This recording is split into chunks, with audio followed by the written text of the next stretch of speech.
5, 4, 3, 2, 1, 0.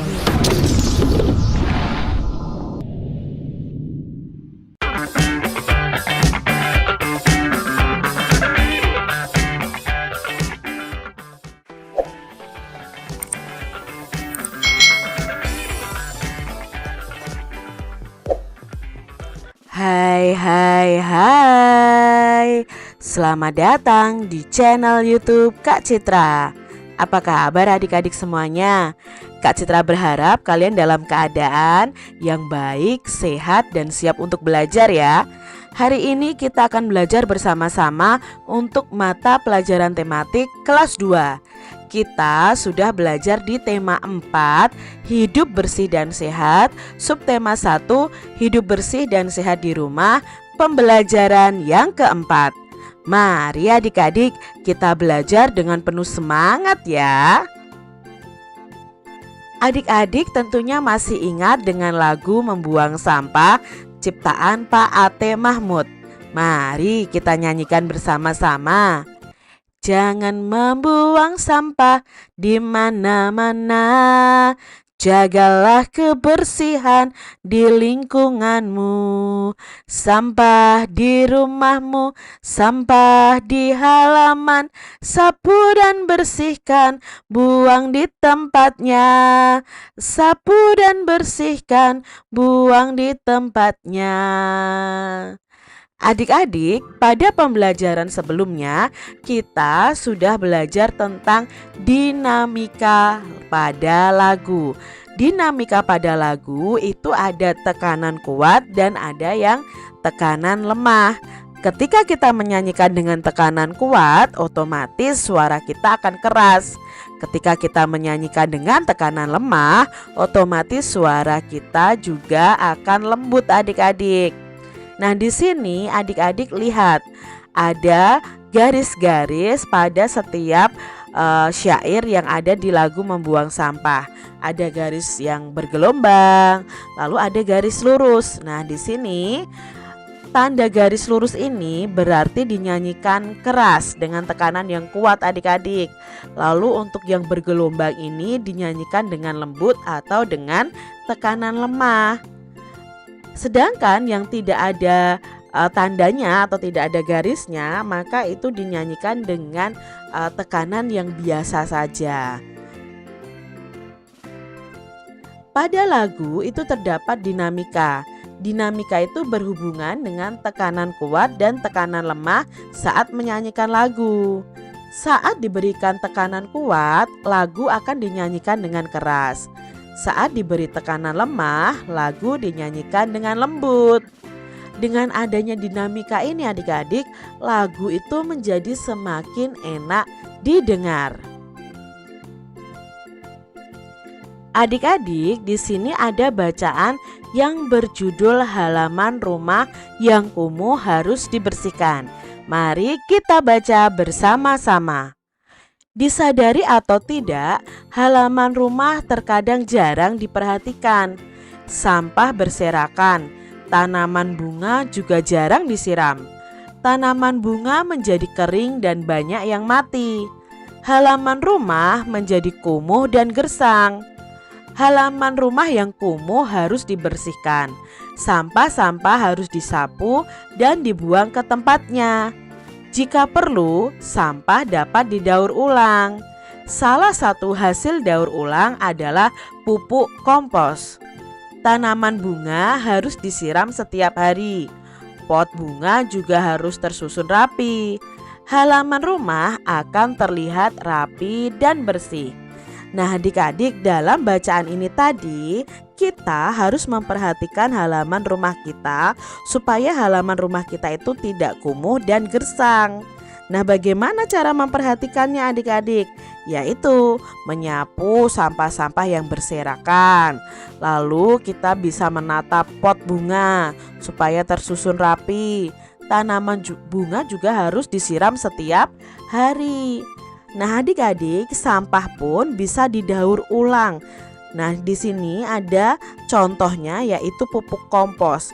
Pupuk kompos ini terbuat dari sampah-sampah yang mudah membusuk seperti sisa-sisa makanan. Itu bisa diubah menjadi pupuk kompos, dan pupuk kompos itu bisa kita taruh di bunga-bunga atau di pot bunga atau di tanaman supaya tanaman kita itu tumbuh dengan subur. Nah, adik-adik, di sini kita amati gambar ini. Ini adalah halaman yang kotor, halaman rumah yang tidak bersih, halaman rumah yang tidak sehat. Menurut kalian, apa ciri-ciri dari halaman rumah yang kotor? Nah, ciri-ciri halaman rumah yang kotor yang tidak bersih adalah ada sampah berserakan dan bau ya adik-adik ya. Lalu banyak daun yang berserakan. Tempat sampahnya juga berserakan adik-adik. Banyak rumput yang mengganggu tidak dipotong. Banyak tanaman layu. Nah, itu adalah contoh atau ciri-ciri halaman yang tidak bersih adik-adik. Coba adik-adik lihat halaman rumah kalian. Apakah halaman rumah kalian itu bersih atau tidak? Gambar potongan kertas dan kemasan makanan berupa bangun datar. Bangun datar itu memiliki sisi, sudut, dan titik sudut. Adik-adik, biasanya di tempat sampah itu terdapat potongan kertas mungkin atau kemasan makanan. Nah, itu termasuk dalam bangun datar. Pada pembelajaran sebelumnya kita sudah belajar tentang ruas garis atau sisi pada bangun datar. Nah, hari ini kita juga akan belajar tentang sudut dan titik sudut pada bangun datar. Perhatikan gambar berikut ini adik-adik. Nah, sisi kemarin atau ruas garis itu berupa garis pada bangun datar tersebut. Sedangkan sudut, nah adik-adik harus tahu, sudut itu adalah ujung jari setiap bangun datar. Perhatikan ini setengah lingkaran ini. Ini adalah namanya sudut. Ini juga sudut adik-adik ya. Ini juga sudut. Lalu titik sudut itu adalah titik pertemuan dari dua garis atau ujung dari sebuah sudut. Ini titik sudut. Ini titik sudut. Ini titik sudut. Ini titik sudut. Untuk lebih tahu adik-adik tentang bangun datar, kalian bisa melihat video Kak Citra tentang bangun datar. Khusus bangun datar kalian pelajari bersama-sama. Jadi pada kedua bangun ini sisinya itu ada 4 karena garisnya ada berapa? 4 adik-adik ya. Ingat, sisi itu nama lain dari ruas garis. Lalu sudutnya ada berapa? Ya, sudutnya juga ada 4. Titik sudutnya juga ada 4. Ini adalah pengertian dari sisi, sudut, dan titik sudut. Sekarang kita pelajari tentang banyak sisi, sudut, dan titik sudut pada bangun datar berikut ini. Nah, ini bangun datarnya bernama segitiga sama sisi. Adik-adik, ada berapa ya jumlah ruas garis atau sisinya? Ya, jumlah garis atau sisinya ada 3. Lalu ada berapa sudutnya? Kita hitung adik-adik.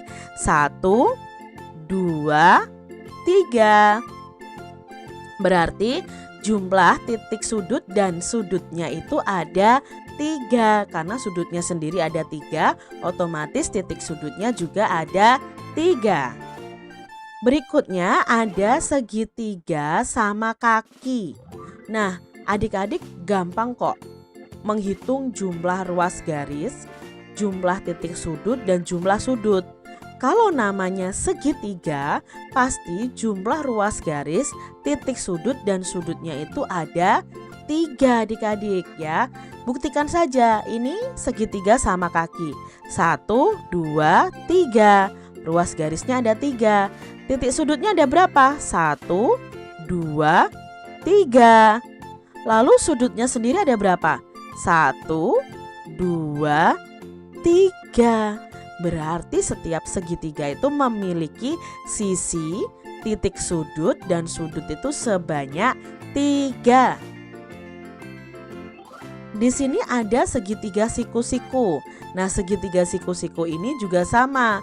Jumlah sisinya ada 3, titik sudutnya ada 3, sudutnya juga ada 3.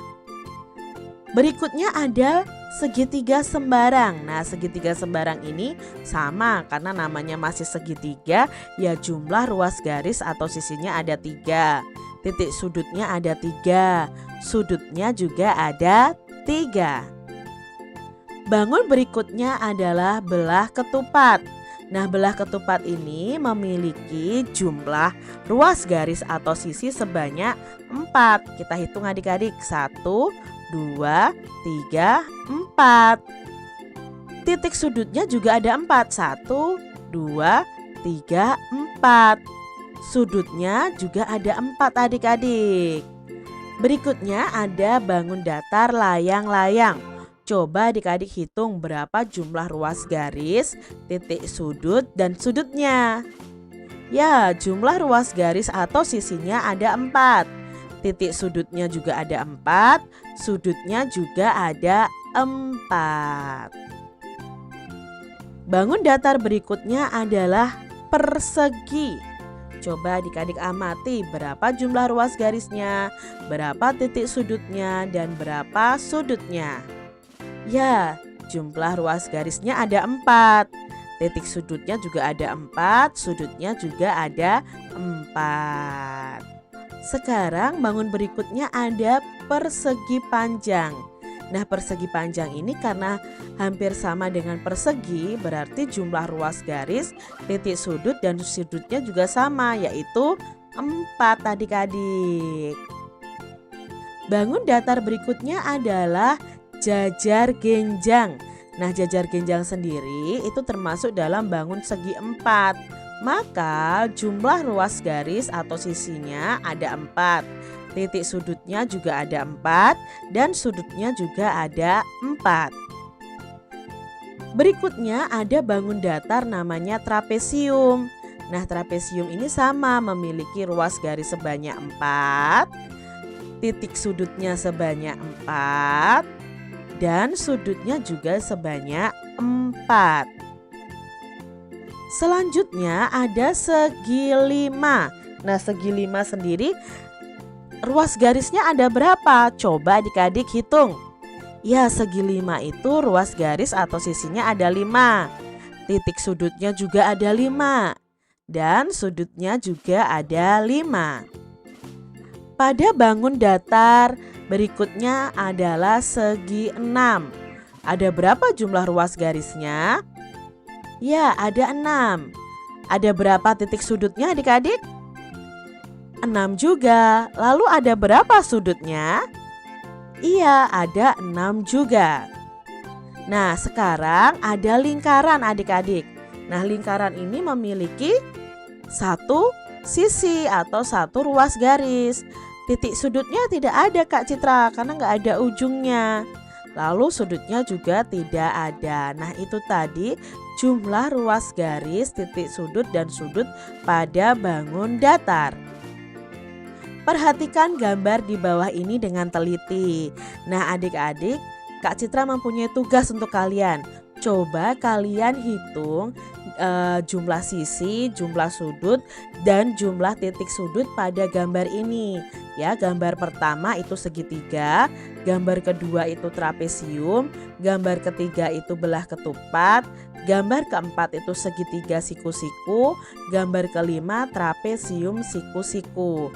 Jadi kalian bisa mencari tahu jumlah sisi, jumlah sudut, dan titik sudutnya. Kalian tuliskan di buku tulis kalian masing-masing. Demikian tadi adik-adik pembahasan kita di tema 4 subtema 1 pembelajaran yang keempat. Semoga video ini bermanfaat ya untuk adik-adik semuanya. Dan sampai jumpa lagi di video pembelajaran Kak Citra selanjutnya. Tuhan memberkati. Jangan lupa tekan tombol subscribe, lalu tekan loncengnya, tekan juga tombol like, lalu share ke media sosial kalian. Jangan lupa untuk ikuti media sosial Kak Citra. Terima kasih.